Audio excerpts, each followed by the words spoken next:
Bon les gars, on est le soir. Comme tu peux le constater, il fait nuit dehors. Je n'ai pas pu du tout m'empêcher de commencer à dépouiller le piwi.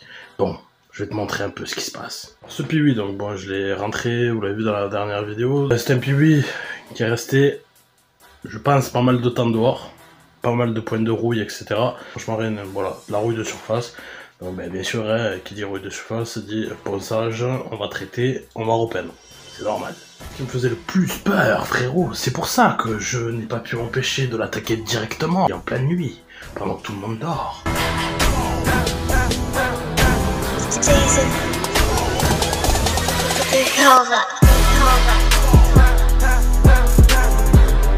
C'était donc le fait qu'il soit resté dehors, il avait le moteur bloqué. Donc, moi, bien sûr, je pouvais pas être sûr que le moteur soit bloqué à cause de l'humidité, dans l'utilisation, d'un serrage éventuel avant, etc. Donc, j'ai envoyé un petit peu d'huile dans le puits de bougie, en mettant donc un morceau de bois que j'ai assez long dans le puits de bougie. J'ai pu m'apercevoir en fait que le piston était en position basse, donc bloqué en position basse.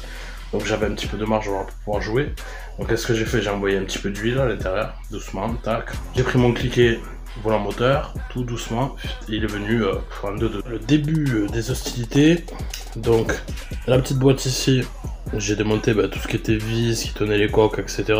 Carbu, j'ai démonté le pot qui est ici, juste derrière le cache allumage, voilà. La selle ici, carénage arrière qui sont morts, voilà, réservoir, bon, tout ça, et voilà, kit plastique neuf, vous avez compris. Donc voilà où j'en suis. Sorte de vélo à moteur bizarre. La première bonne nouvelle, c'est qu'il est totalement débloqué. Et la chose que je redoutais le plus surtout, le fait qu'il soit dehors, ça serait une bobine morte, l'allumage, CDI ou quoi que ce soit. Pas du tout. Pincelle, et bien à chaque fois. Voilà frérot, mes angoisses commencent à s'atténuer. Je vais pouvoir enfin aller dormir plus paisiblement et plus tranquillement. Allez, on se rejoint demain.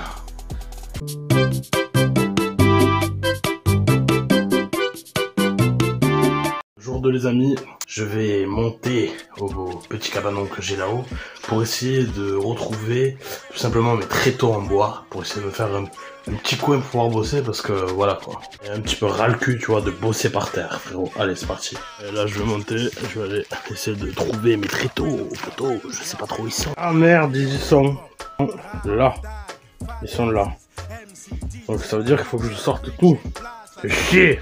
Ça y est, on a fait sortir ce qui nous intéressait. On retourne au garage, poteau. Ça peut en intéresser quelques-uns. Et voilà, ça y est, j'ai enfin fait la première clôture. Voilà, clôture en dur. Installée. J'ai planté mes petits cyprès de l'Highland tout le long. Pour faire une haie du Seigneur. Très mauvaise idée. Très mauvaise idée. Je sens que la tige là-haut du portail, elle va pas aimer. Bon. Je le redescends, je démonte le moteur, je pose le moteur sur la table et je vous reprends. Pour l'éternité, les martyrs le feront pour une cause et pas pour des vanités. Tu veux savoir qui je suis, le R me définit, me donne du crédit. Personne ne... Les gars, c'est le moteur est arrivé sur la table. Donc en tout premier lieu, moi, ce que je fais toujours, je nettoie tout. J'aime pas travailler sur un truc tout graisseux, tout dégueulasse. Subaru au loin qui jette des flammes. Je pense pas que vous l'entendrez. Il se fait plaisir dans la montagne.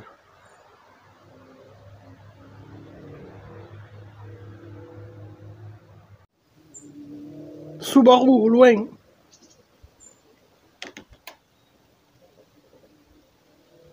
Putain, il te fait de ces retours pop and bang. Bon, j'ai eu un petit souci de direct, plus de batterie dans le téléphone. Donc j'ai avancé un petit peu en off. Donc j'ai nettoyé tout le moteur. J'ai pas fait un nettoyage, t'attends pas un truc, ça brille et compagnie. Mais je l'ai nettoyé, ce qui va me permettre de pouvoir travailler dessus sans me dégalasser les mains. La chose que tu ne sais peut-être pas, je n'arrive pas à travailler avec des gants. Je n'ai jamais trouvé des gants assez fins pour me donner le toucher, on va dire. Tirer le boulon, sentir la pièce. Quand je travaille avec des gants, en fait, mon gros souci c'est ça, c'est que je n'ai pas le toucher, donc j'y arrive pas. Donc oui, voilà quoi, je suis tout le temps les mains dégueulasses quoi. Alors, voilà, donc voilà, j'ai nettoyé, boum, boum. propre, dessus-dessous. T'as compris, hop. Donc maintenant, ce qu'il va falloir que je fasse, c'est je dégage le kick, puis on va coucher le moteur pour enlever le carter d'huile. Bien évidemment, j'ai tapé la vidange de la boîte. Format qu'ils veulent, on l'a ouais, c'est le format people musclé. Bon, maintenant qu'on a démonté ce foutu kick qui m'a fait un petit peu suer parce que la roue commençait à le gagner, il n'allait pas tarder à être collé, frérot. On va démonter donc le carter d'huile. Tiens, par 1, 2, 3, 4, 5, 6 vis, 7 même. Je connais pas du tout le moteur du pub. C'est la première fois que je bosse dessus. Mais par contre, j'ai eu 3 BOP 80 de chez Yamaha et un Chapi. Et franchement, hormis l'admission par clapet, c'est la même chose. C'est exactement la même chose. Ces moteurs-là, très souvent, les vis qui tiennent le carter se foirent en 2-2 si vous essayez de les enlever avec un tournevis. C'est mort. Oubliez-le. Et moi, ce que je prends, ben voilà, truc classique, déjà, tournevis à frapper du Seigneur. Et normalement, avec ça, ça vient. Bon, je vais d'abord asperger un petit peu avec du multispray. Je vais laisser un petit peu agir et puis on va essayer de démonter ça. À toutes. Pas de problème, mais papy fera la gueule. Ça fait Biba Beloula pour mon format people. Ça fait Biba Beloula pour mon format people. Ça fait Biba Beloula pour mon format people. Qu'un boulet. Je viens de faire tomber le stabilisateur de la table. Ah, ça va, il a rien. J'ai du cul, frérot. Je vais checker l'embrayage. L'embrayage automatique. Bon, il a l'air correct. Les disques et tout, etc. J'ai checké tous les engrenages. Il n'y en a pas un de pété ou quoi que ce soit. Donc tout roule, ça kick bien. Les 3 vitesses passent. Je fais le test à la main, donc c'est impeccable. Donc maintenant, je vais démonter le piston. Et puis après, il va falloir commander les pièces, frérot.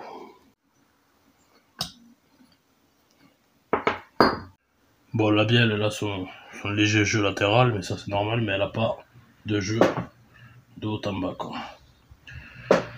Ah, la cage à aiguille, commence à fatiguer quand même. Et le piston, bon, on va nettoyer le piston, voir ce que ça dit, puis on verra après, hein. Alors, le verdict, le piston, je sais pas si on va le voir, mais voilà quoi, ça part de lui-même, trace de chauffe et de serrage. Adios. Le cylindre, je vais essayer de te le montrer à la caméra. Je sais pas si tu vas voir, mais voilà, tu vois, ici là, c'est dead mon ami. Bon, franchement je pense qu'il est rattrapable, hein, parce que les traces qu'on voit en fait ici, c'est de la rouille qui s'est collée à l'intérieur du Nicasil. Alors je pense, vous allez me dire ce que vous en pensez les gars. Je pense qu'en fait, il y a eu pré-serrage ou serrage, cette machine, et puis qu'elle a été abandonnée, voilà. Donc au final, ben voilà, ça a créé un petit peu de rouille, etc. Donc la flotte qui est rentrée, le piston donc s'était collé au cylindre, et voilà. Donc bon, je pense que c'est rattrapable. Moi, je vais pas vous mentir, j'ai pas le matos pour le rattraper, ni l'envie, quoi. Je vais pas me prendre la tête.